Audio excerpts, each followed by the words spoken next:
Olá, eu sou o professor Marcelo e seja muito bem-vindo ao meu canal. É muito bom tê-los aqui para a gente conversar um pouquinho sobre matemática de novo. Gente, hoje nós vamos falar sobre o termo geral de uma PA.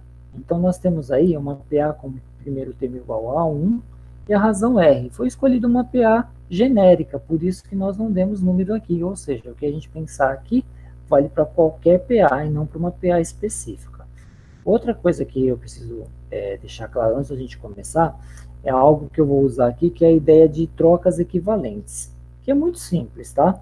Vocês usam isso o tempo inteiro. Por exemplo, se você tem uma nota de R$ 50, você pode trocá-la por 5 notas de R$ 10 sem problema nenhum. É igual? Não é igual, mas é equivalente, né? Eu tenho equivalência entre as 5 notas de 10 e a uma nota de R$ 50.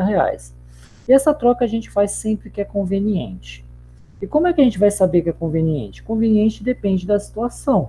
Por exemplo, essa mesma nota de R$ 50, ela pode ser trocada por 50 moedinhas de R$ 1. Você fala assim, não é nada conveniente, se eu vou andar de bicicleta, por exemplo, com 50 moedinhas de R$ 1 no bolso, claro, concordo com você. Mas se você for caixa de um supermercado, não seria bastante conveniente trocar uma nota de 50 por 50 moedinhas de R$ 1 para fazer troco? Viu? Então, é conveniente. Então a gente vai usar isso. Toda vez que for equivalente e for conveniente para a gente vai fazer a troca, tá? O que não pode acontecer trocas não equivalentes. Claro, você não trocaria uma nota de R$ 50 por 4 notas de R$ 10, porque não há equivalência.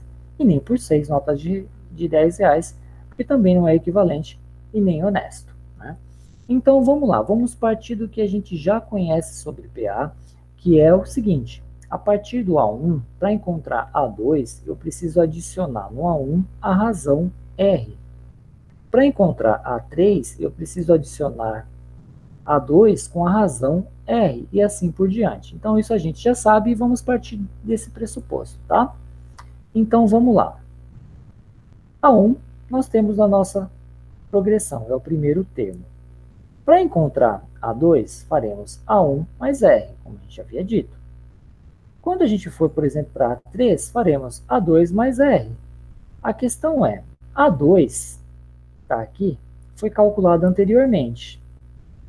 Para chegar em A2, nós fizemos A1 mais R. E aqui nós temos A2 de novo. Observa que A2 é igual a A1 mais R. São equivalentes. Então, eu posso fazer uma troca conveniente desse A2 aqui por A1 mais R. Se eu fizer a troca, eu escrevo que A3 é A1 mais R mais R. Como eu tenho R aqui repetindo duas vezes, eu posso escrever que A3 é A1 mais 2Rs. Aí fala assim, qual é a vantagem que nós levamos nisso? A vantagem que nós levamos nisso é chegar ao A3 sem usar o A2, que é o seu anterior. Direto de A1 para A3. Isso se repete, tá? Agora a gente pensa no A4. Vocês vão entender por que tanto espaço aqui, né? A4 é A3 mais R. A3 nós calculamos anteriormente. Concorda? A3 é A1 mais R mais R. Então, eu posso também fazer a substituição equivalente aqui, A3 por A1 mais R mais R. E que me permite chegar ao A4 fazendo A1 mais R mais R mais R. Então, eu escrevo que A4 é A1 mais 3Rs. A mesma vantagem eu levo aqui. Eu consigo chegar a A4 sem passar pelo A3. Eu vou direto de A1 para A4. A5, você já deve ter entendido qual é a minha intenção de ter jogado esse R tão longe, porque eu usei A4. Então, eu substituo o que eu havia calculado A4 anteriormente no lugar de A4. E nós temos A1 mais R mais R mais R mais R. Então, eu consigo escrever que A5 é A1 mais 4Rs. Você já deve ter percebido algum padrão aqui, né? Para calcular A2, eu uso um único R, a partir de A1. Para calcular A3, partindo de A1, eu uso dois Rs. Para calcular A4 partindo de A1, eu uso 3 R's. Para calcular A5 partindo de A1, eu uso 4 R's. Então, já deu para perceber que o número de R's, né, a quantidade de razões, é sempre uma a menos do valor que aparece aqui. Se eu quero A5, eu uso 4 razões. Se eu quero A4, eu uso 3 razões. Se eu quero A3, eu uso 2 razões. Se eu quero A2, eu uso uma única razão.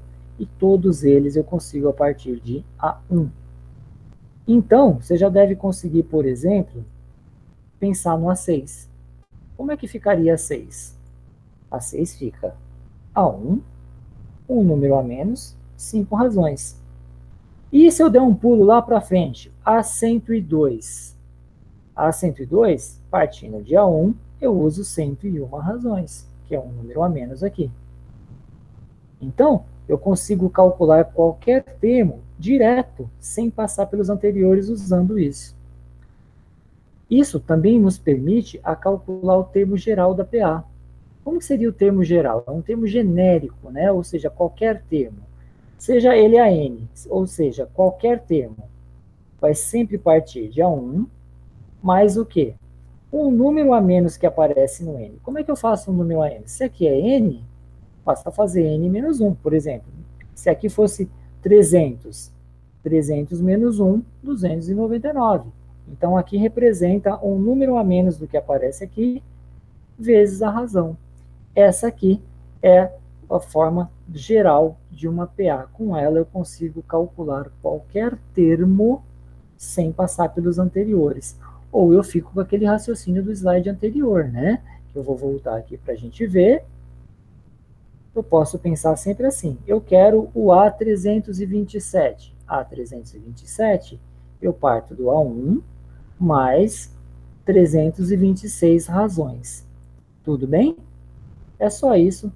Espero que vocês tenham gostado, que vocês tenham entendido e fiquem bem.